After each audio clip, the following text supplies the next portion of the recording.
জল দিয়ে দিলাম, অল্প একটু নুন দিয়ে দিলাম,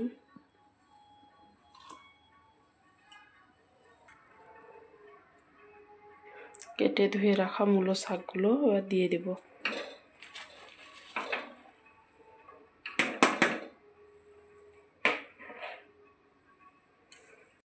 তো চলো বন্ধুরা, এবার ঢাকনাটা তুলে দেখি শাকটা কতটা হয়েছে।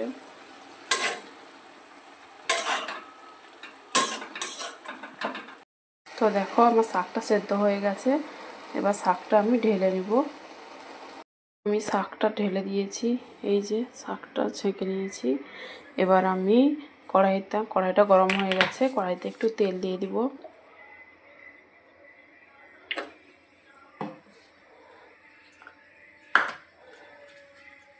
প্রথমে দিয়ে দেব রসুন কুচি, কাঁচা লঙ্কা এবার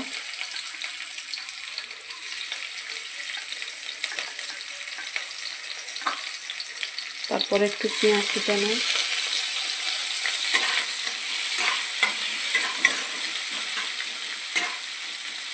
এগুলো একটু ভালোভাবে ভেজে নেব।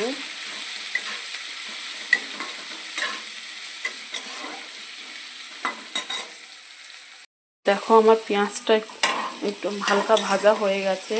একটু নুন দিয়েছিলাম, শাকের সেদ্ধতে নুন দিয়েছি, এই জন্য একটু কম করে দিয়েছি।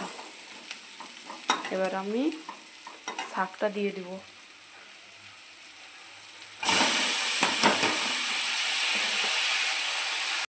তো এই যে আমার শাক ভাজা হয়ে গেছে।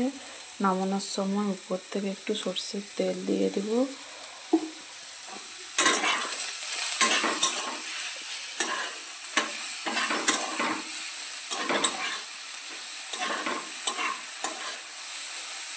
আবার বানিয়ে দেখবেন, রুটির সঙ্গে বা ভাতের সঙ্গে খুব সুন্দর লাগে খেতে।